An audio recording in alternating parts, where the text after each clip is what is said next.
खालिस्तान के मुद्दे पर इंडिया और कनाडा के बीच तनाव बढ़ता जा रहा है। आलम यह है कि अब इंडिया ने कनाडाई नागरिकों के लिए वीजा तक बंद कर दिया है। दरअसल भारत और कनाडा के बीच विवाद 9 और 10 सितंबर को शुरू हुआ था और तब कनाडा के जस्टिन ट्रूडो G20 में शामिल होने के लिए भारत आए थे।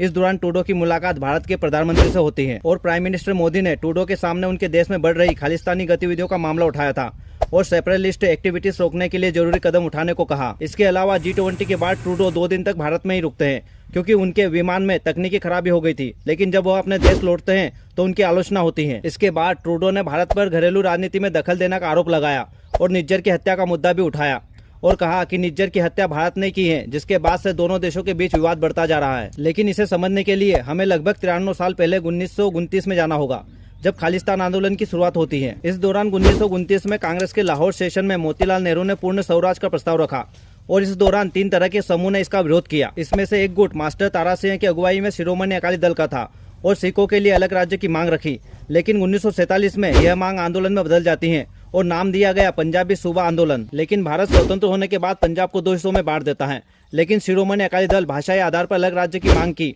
और पूरे पंजाब में 19 साल तक प्रदर्शन होता रहा। इसके बाद 1966 में इंदिरा गांधी ने पंजाब को 3 हिस्सों में बांटने का फैसला किया, पंजाब यानी कि पंजाबी भाषा, हरियाणा और चंडीगढ़ यानी हिंदी भाषा। लेकिन 1973 में अकाली दल ने अपने राज्य के लिए ज्यादा अधिकारों की मांग रखी।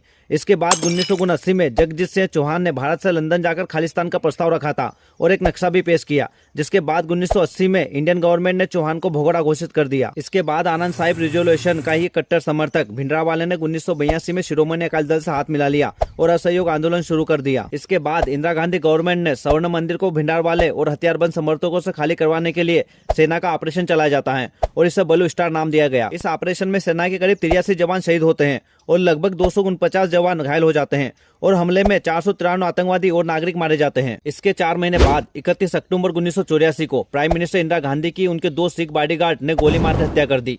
इसके बाद 1984 में सिख विरोधी दंगों में लगभग 8000 से ज्यादा सिख मार दिए गए। लेकिन खालिस्तानी को लेकर एक बार फिर देश में चर्चा का विषय है और वह भी ऐसे समय में जब कनाडा के प्रधानमंत्री ट्रूडो ने भारत सरकार पर खालिस्तानी आतंकी निज्जर की हत्या का आरोप लगाया और कहा कि भारत सरकार के एजेंट हमारी धरती पर एक कनाडाई की हत्या में शामिल हैं। लेकिन हमें यह भी समझना होगा कि हरदीप सिंह निज्जर है कौन, जिसकी वजह से 2 देशों के बीच तनाव बढ़ा। निज्जर खालिस्तान कमांडो फोर्स का लीडर और भारत के टॉप 40 आतंकियों में शामिल है।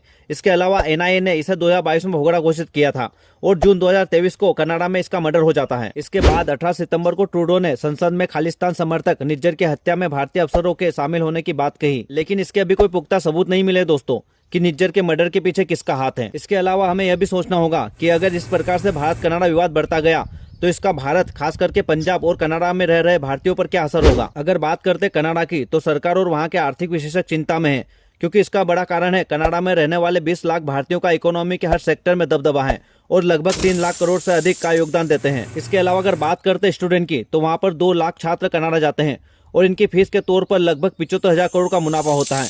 लेकिन अब भारतीय अपने भविष्य के लिए डरे हुए हैं। इसके अलावा अगर बात करते फाइनेंशियल ईयर की तो 2023 में भारत ने कनाडा को 4.11 अरब डॉलर यानी करीब 34,000 करोड़ रुपए का सामान एक्सपोर्ट किया। इसी दौरान भारत का कनाडा से इंपोर्ट 4.17 अरब डॉलर यानी करीब लगभग 35,000 करोड़ रुपए, यानी कुल मिलाकर दोनों देशों के बीच 2021 और 22 के दौरान 7 अरब डॉलर और 22-23 के दौरान 8.13 अरब डॉलर का कारोबार हुआ। लेकिन अगर बात करें निज्जर मर्डर की तो इसमें फाइनेंशियल टाइम्स ने दावा किया है कि G20 समिट के दौरान बाइडेन सहित 5 आइज देशों ने कनाडा के आरोपों पर चिंता जताई थी और प्राइम मिनिस्टर मोदी के सामने निज्जर की मौत का मुद्दा उठाया था। दरअसल 5 आइज इंटेलिजेंस शेयरिंग अलायंस है और इसमें शामिल अमेरिका, ब्रिटेन, ऑस्ट्रेलिया, न्यूजीलैंड और कनाडा आपस में खुफिया सूचनाएं एक दूसरे से साझा करते हैं। लेकिन खालिस्तानी भारत ही नहीं कनाडा के लिए भी खतरा है और इसे समझने के लिए हमें 1985 में जाना होगा। उस समय मंजीत सिंह नाम का एक व्यक्ति ने दिन के 3:30 पर कनाडा के वैंकूवर शहर से टोरंटो जाने के लिए एयरपोर्ट पर पहुंचता है, लेकिन टिकट कंफर्म नहीं होने पर वो एयरपोर्ट पर गुजारिश करने लगता है कि उसे नहीं तो कम से कम उसके सामान को टोरंटो से भारत जाने वाली फ्लाइट में भिजवा दिया जाए। फ्लाइट की एजेंट शुरू में झिझकती हैं,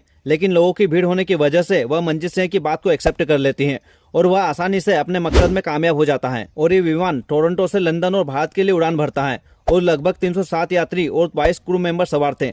लेकिन वो सुबह 8:10 पर अचानक गायब हो जाता है। लेकिन कुछ ही देर बाद मालवाहक विमान का पायलट कंट्रोल रूम को मैसेज भेजता है और वहाँ अफरा तफरी मच जाती है क्योंकि उसे फ्लाइट का मलबा अटलांटिक महासागर में दिखा है और इसका आरोप कनाडा से ऑपरेट किए जाने वाले खालिस्तानी आतंकियों पर लगता है। लेकिन इसके कुछ ही देर बाद दूसरे भारतीय विमान में भी विस्फोट की कोशिश हुई थी, लेकिन सब कुछ सरेआम हो रहा था फिर भी कनाडा सरकार ने एक्शन नहीं लिया और एक बार फिर कनाडा भारत विवाद आपके सामने है।